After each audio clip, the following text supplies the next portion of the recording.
The bright and colorful coral reefs are home to a wide variety of fish, but very few can be considered decent parents.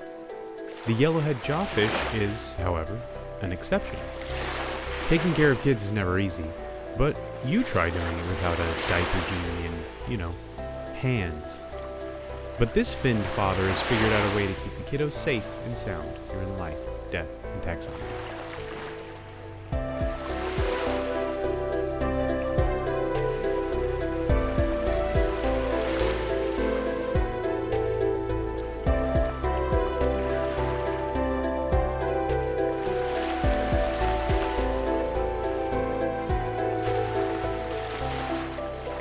Welcome back to Life, Death, and Taxonomy. It's your 30 minutes of interesting animal information. I'm Joe. And I'm Carlos. Thank you to Cassie for the creation of our theme song. To hear more of Cassie's music, please search Cassie Michelle on YouTube or Spotify.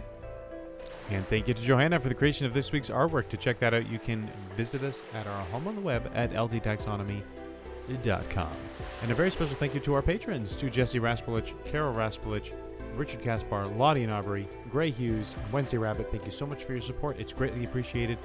Thanks for helping us keep the lights on. And today we're talking about the Listerine dadfish. More on that later. Is that a meme? Is Listerine dad a meme? Did I miss it? No. Is another piece is another cultural touchstone I don't understand. Some sort of skibbity Listerine dad? No. Skibbity. Is that another one? Goodness, all the memes today. Yeah, that's like, that one is like, that I'm losing my grip of that one. Like, I mean, that is marking the last of things I am aware of. The youngest people. That's a Gen Alpha meme. Gen Alpha? I do not know what it means. I heard a commercial about someone doing carpool, and it's like they use the word W-Wiz. Yeah. Riz. It's Riz. W-Riz. Yeah. Which that's about my. I don't know what it means, but that's. I know what that means. W is a win. So if something is like that's W whatever, that's like it's good. It's a victory. It's a win. Okay. And then Riz is charisma. Win charisma. Riz is charisma. Yes. No, yeah, Riz, charisma, yeah. Okay, all right. But I think there are, like, people that use Riz don't know that it's short for charisma. Interesting. But it's basically saying it's basically saying that smooth, what you did was smooth or very charismatic. Win charisma. I've played D&D. You can win with some charisma. Yeah, if you're like a bard. Yeah. We're not talking about any of this stuff for real, though. We are what are we talking about? It's almost Father's Day. By the time this comes out, it's probably close to a week to Father's Day, and so we're talking about a good father of the Big Blue. If you are thinking, wow, if you're thinking, wow, they're finally doing one that's topical, we are. The Lord has intervened. Don't doubt us again. To make this, He stopped the sun to allow Joshua to win a battle. And likewise destroyed my computer so we would have to re-record this again on a day closer to Father's Day. No, it was completely intentional because we are good at planning. But yeah, I'm great at planning in my job. All right, what are we talking about, though? The Yellowhead Jawfish. I knew it. It says it right here on my notes. It's a fish with a jaw, famously. Yeah, something most fish, I guess, don't have. That's not true. Most fish do have it. But it's called the Yellowhead Jawfish, but we're going to call it here Extravagant Jaws, Yolk Lore, and my personal favorite, Papa Poach. Because get it? I like that. Eggs. You poach them. Yeah, I know. Yeah. You go onto like a reserve, and you find some wild eggs, and you just shoot them with a shotgun. And then you sell I think you the can poach discarded eggs. shell to superstitious Chinese businessmen.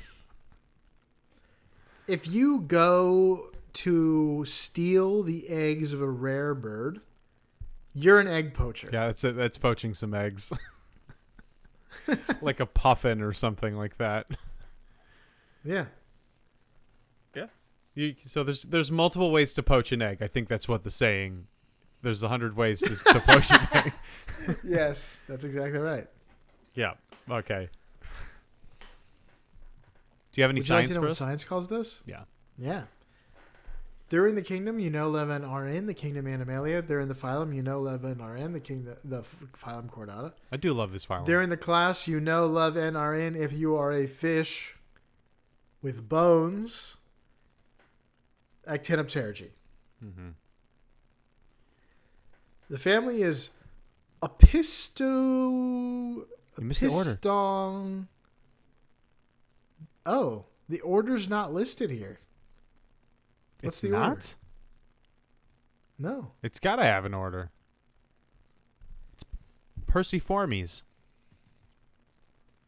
Perciforms. In form of Percy, the tank engine.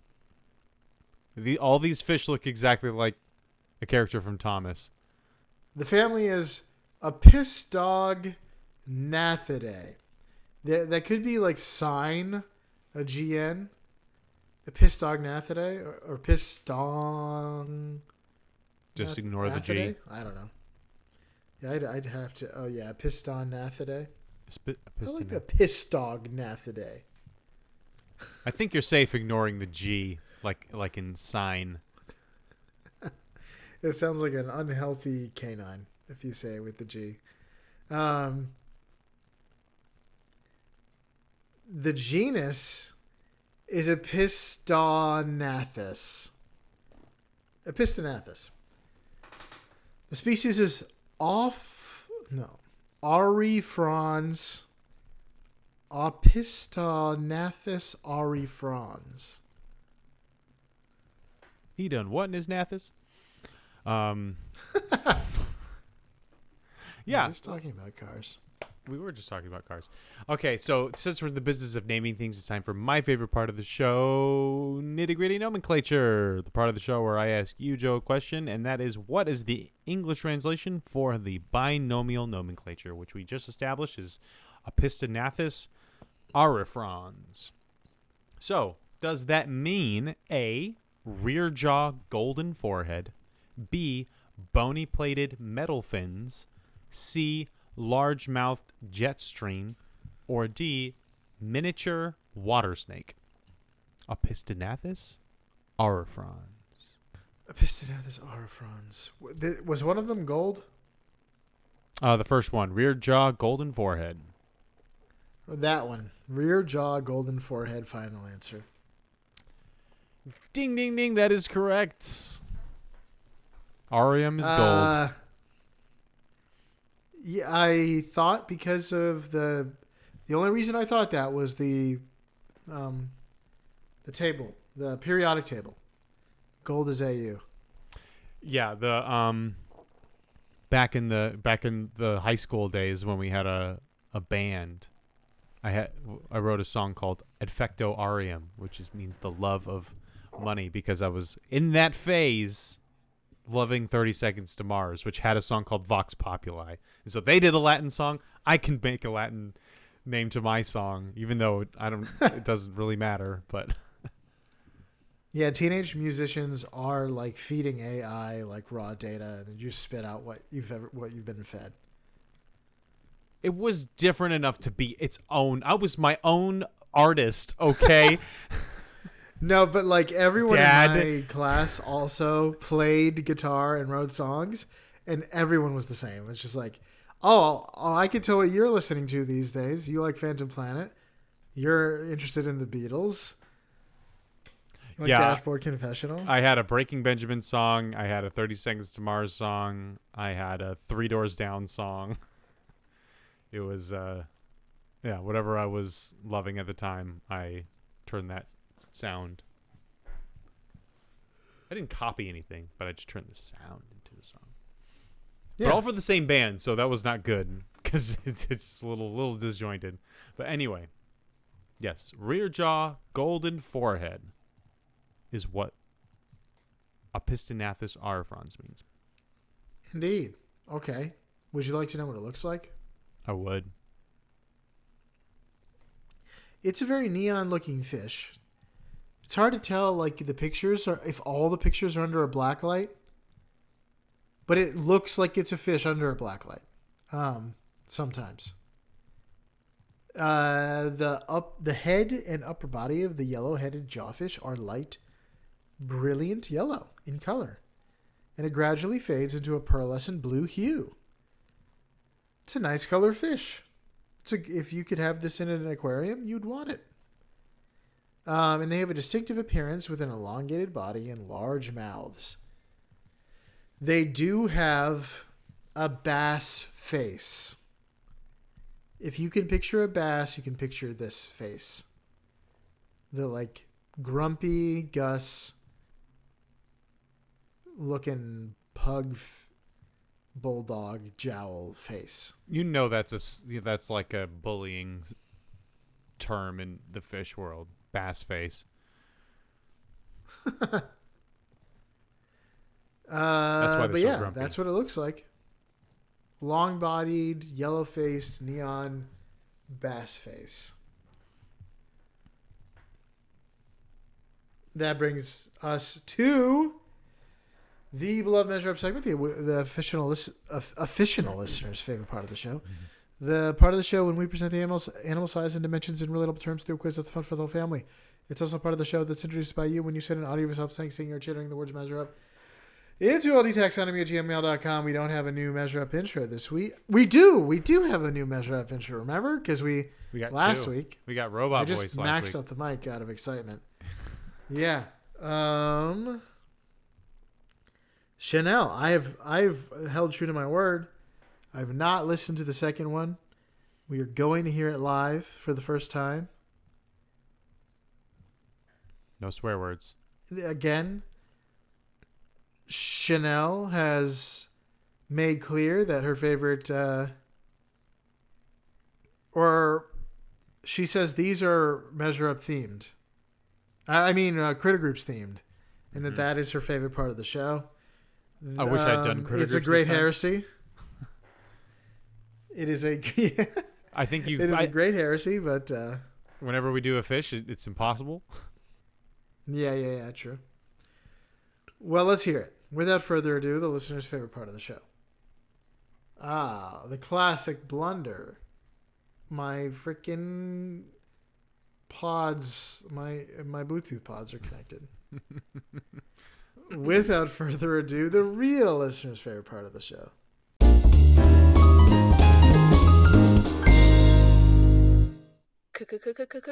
Critter Group. Wait, this isn't Critter Groups? Oh, well that sucks. I guess just listen to this next part of the show. You could probably skip it though. It doesn't really matter. You can't skip it. Justice. You are not permitted. You are not permitted to skip it. There will be no skipping it. There will be justice, is what there is. There wasn't even a Critter Groups. You need to listen. It doesn't matter if there's a Critter Groups. This. All that matters is that you can skip this one. You can't skip this one. And you need to listen to this because this is the second time we're doing this new style of Measure Up in which there is a multiple choice and we don't have to listen to as much math being done in the head. If you'd like to pause it and try to do the math yourself, you're permitted. Thank you so much, Chanel. That was fantastic, vindicating. I have someone on my squad. Despite the egregious, heretical introduction there, we do appreciate having any introduction at all, especially from Chanel, who's also sent in suggestions and other stuff. Engagement is the best. We Putting the team on her back. Mm-hmm. Well, let's talk about length. Is it back or shoulders? You put the team on your Putting shoulders. Putting the team on my back. Well, that makes more sense, but the phrase is... You put the team on your back and put the government on your shoulders. That's what you do. Yeah, that's what I said. That's blasphemy. But you can put stuff on your back, but if you put it on your shoulders, it's blasphemy. It was a Packer. Some Packer said that. Put the team on my back. I think. Let's talk length. The Yellowhead Jawfish is the same length as which of the following things? A. 10% of the height of a miniature donkey at the withers. At the shoulders, you could even say. Where the government is not. B. Well, technically... He did ride on a donkey. Jesus was at the withers of a donkey. And then the government was on his shoulders. So it's like he's kind of at the bottom of the totem pole with the government at the top. By proxy, it was on the donkey's shoulders as well. B, 14 macadamia nut diameters. And C, 3 lemons. 3 lemons? No way.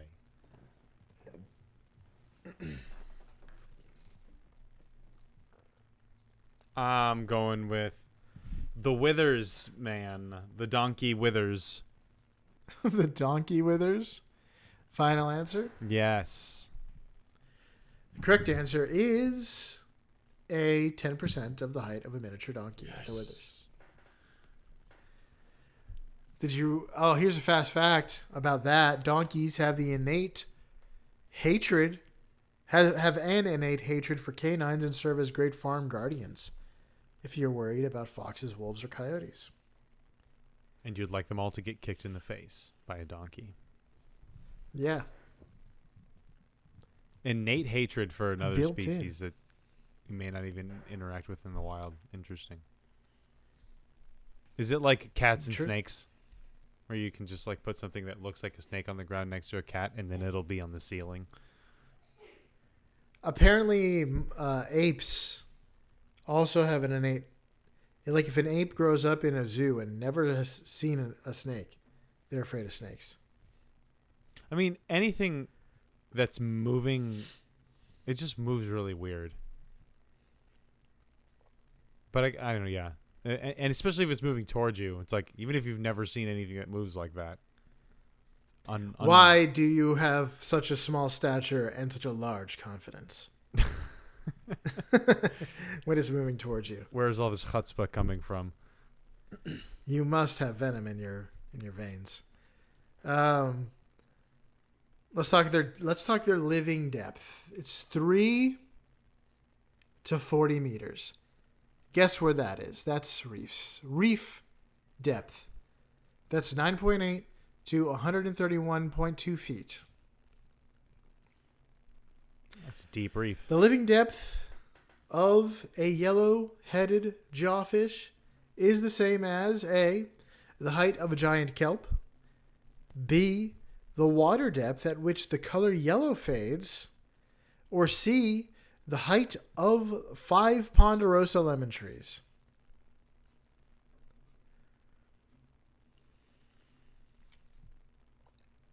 I don't think there's any kelp that's 130 feet tall.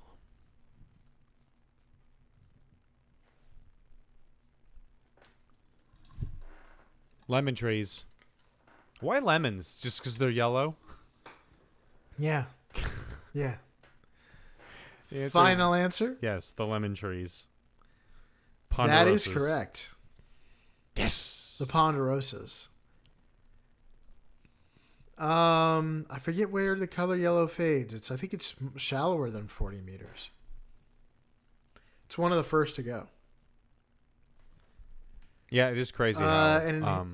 If you bleed at a certain depth, it's green. It looks green to you. because Uh-huh. red is faded. It's super weird. Creepy. Ugh. Here's a fast fact. The ponderosa lemon tree is a tropical citrus hybrid fruit that grows huge lemons and is famous for its purple flowers. I like huge lemons. Actually, I don't Mm-hmm. like any other lemons. I bought a car. That was a huge lemon. Which kind of? The Yaris? Yeah, the Yaris. I had a bunch of electrical Huge issues I did not know about because I'm not good at buying cars. Are you ready for some fast facts before we get into the major fact? Yeah.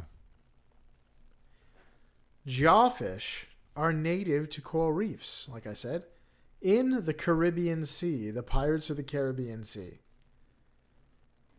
Yes. Only Um, that's how you yep. that's how you can tell. It's the shibboleth of finding out if someone is a pirate or not, whether or not they call that region the Caribbean or the Caribbean. Yeah, it's like that that movie about the Nazis, directed by what's his name, when he uses three fingers wrong, and the Nazis know that he's American because he holds up three fingers wrong. I don't know. Inglorious? Mm-hmm. Okay. I only seen that one once. I don't remember that part, but I think I forget which one was which. they must do the thumb thing because we do. Yeah, that. Or the index, middle, and ring. I think I do pinky, middle, ring, and pinky. Do you when you say one, you start with your pinky? No, if I'm counting up, I probably would do what you're talking about. But in the context of the movie, he's like, I'll have 3 beers. And in which case, if I'm just starting with 3, that's what I probably would do. Really, you do just the last 3, huh? I'm Uh-huh. I'm a good American, and so I just do the index. I'd be middle, okay and with 3 ring. beers. I'm okay. Okay, I guess you are doing 2 things at the same time with that one. And didn't Americans invent okay? Yeah, no one was okay Yes. before Americans. No, the word okay was invented in a political campaign, an American political campaign. Really? I didn't know that. Yeah. People say that all over the world now, even if they're not speaking English. Mm-hmm. So it's one of the most 'Cause, successful think of other languages. word If you're inventions in the world. in Spanish, there's no okay. You just say good. Well.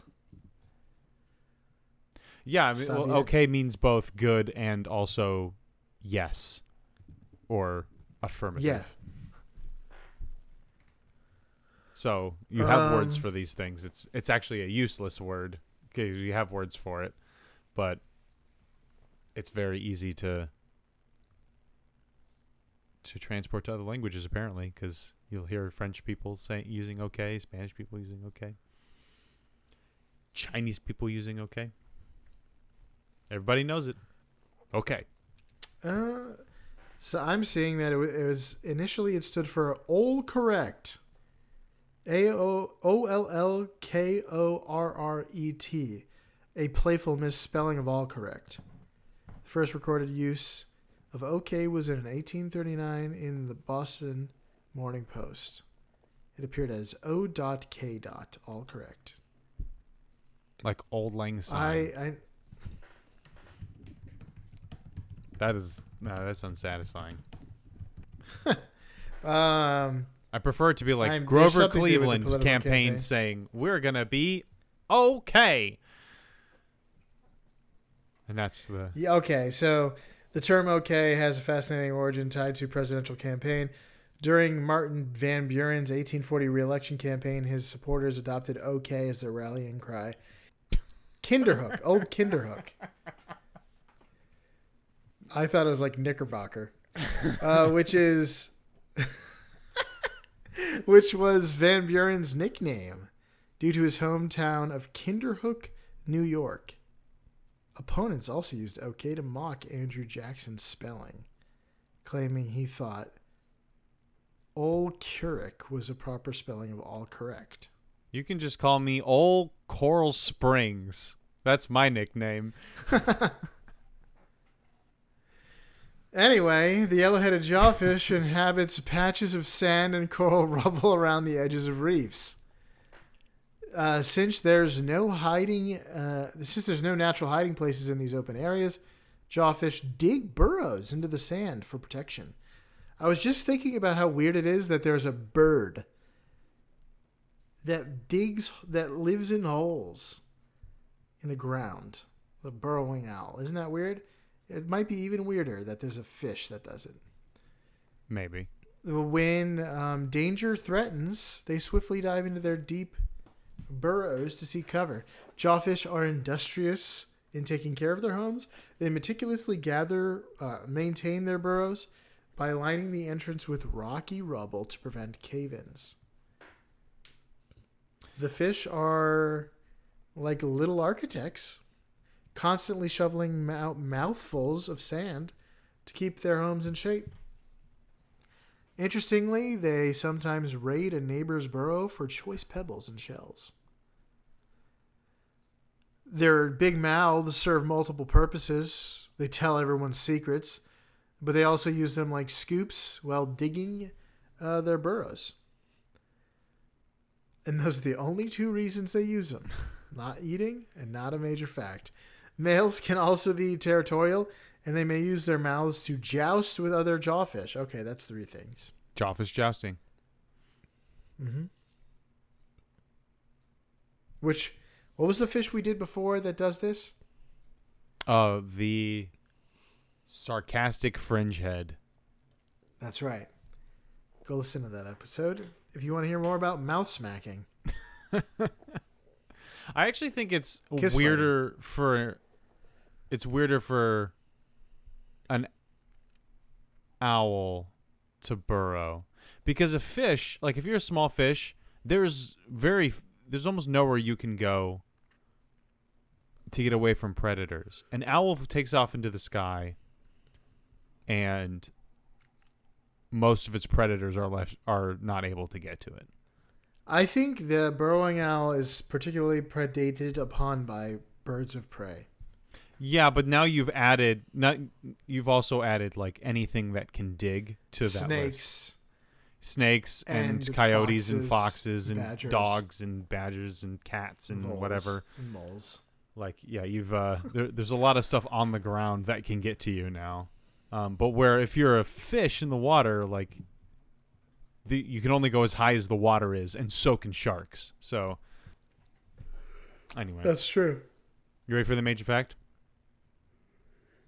Sure am. All right, so I'm calling this major fact. I brought you into this world, and by closing my mouth, I can take you out of it. Happy Father's Day. So the jawfish is a type of fish that is known for its unique parenting behavior, and it carries its eggs in its mouth until they hatch. Specifically, the male does. It's a mouth brooder, which I think I remember from season 1 of Stranger You Things. yellow-headed mouth brooder. Lily-livered, yellow-headed mouth brooder. I mean, if you have lilies in your liver, you're probably having some problems, and you're probably breathing through your mouth. So while incubating these eggs in their mouths, the jawfish will continually fan them with his pectoral fins, and this ensures a steady flow of oxygen. So there's actually a lot of different behaviors that the daddy jawfish will do. Father jawfish will do to keep the eggs properly oxygenated. So he'll fan them with his pectoral fins, and he'll also adjust the fanning based on factors that he can detect based on like water quality, temperature. He's trying to create the ideal environment for his kids. I get it, my friend. This fanning action creates this water movement around the eggs, and since using gills requires water movement, as we mentioned in our shark sucker episode, This prevents them from suffocating because there's constantly water flowing over them. This also helps to remove waste products created by the developing embryos, which keeps their environment clean. And it also, the oxygen-rich water that's constantly flowing over prevents the growth of harmful bacteria and fungi, reducing the risk of infection. So all good things about keeping water moving around your eggs. But since all the eggs are in the jawfish's mouth, he can periodically open and close it, and that will flush out the stagnant water and bring in replenished oxygenated water. But this whole time he is staying alert, because this is also a way to guard the eggs from predators that would want to come and eat them, or poach them, I guess. That's what we're mentioning. He also uses tongue and throat muscles to create suction, do a little bit of that buccal pumping that fish always love to do, which also draws in fresh water to aerate the eggs. But he will always have, like I said, things like the temperature, the actual amount of oxygen in that particular area, all these things in mind, and will adjust the amount of fanning, buccal pumping, opening and closing of the mouth that he'll do to keep them perfectly oxygenated. So this varies between different jawfish species, and it also varies among their habitats. So, like I said, if they're in an area that has more oxygen in the water, you may not have to fan as much, and they won't. If there's an oxygen deprived zone, then he'll have to keep that water circulating. And then even after the embryos hatch, the father jawfish will have to continue to aerate those little guys. It's because they need even more oxygen now that they're out of the protective zone of their eggs. And the father will still continue to provide parental care, continue sheltering the young fry, that's what little fish are called, in his mouth, until they're ready to venture out on their own. So this is Underwater Father of the Year award, I suppose. Just, bite your kids. Well, he doesn't actually bite them, but now I'm getting bit. Like, now the kids are biting me. That's the phase I'm in. Now I'm Daddy Pizza. I'm getting chunks taken out of my shoulder. What the heck is that? Like they have a game where you're pizza? Yeah, games with toddlers are just like, okay, now you're Daddy Pizza. Yeah. Now you're Daddy Sandwich. Now you're Daddy Ice Cream. And then they just jump on you and dig their teeth into your shoulder. And you got to work the ribs. Yeah, you got to shadow box the ribs, get them all out of breath. Then you got to suplex them on the couch. That's how you do that. Very cool. But yeah, that is the Yellowhead Jawfish. Skids in his mouth. You got anything else? That's all I got. All right. For you out there in podcast, nestle into your burrow, stay vigilant for predators, and gather your children into your mouth so they can breathe like the jawfish here in Life, Death, and Taxonomy.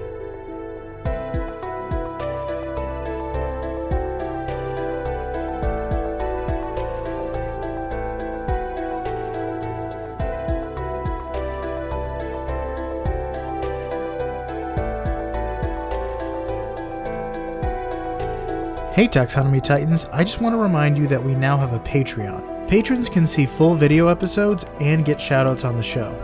But ultimately, it's a way for you to help us cover some costs and get even better. Still, reviews are the best way to help us grow.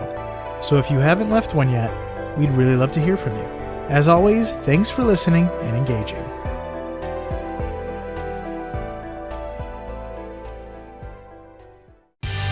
Life, Death, and Taxonomy is my favorite in the world podcast.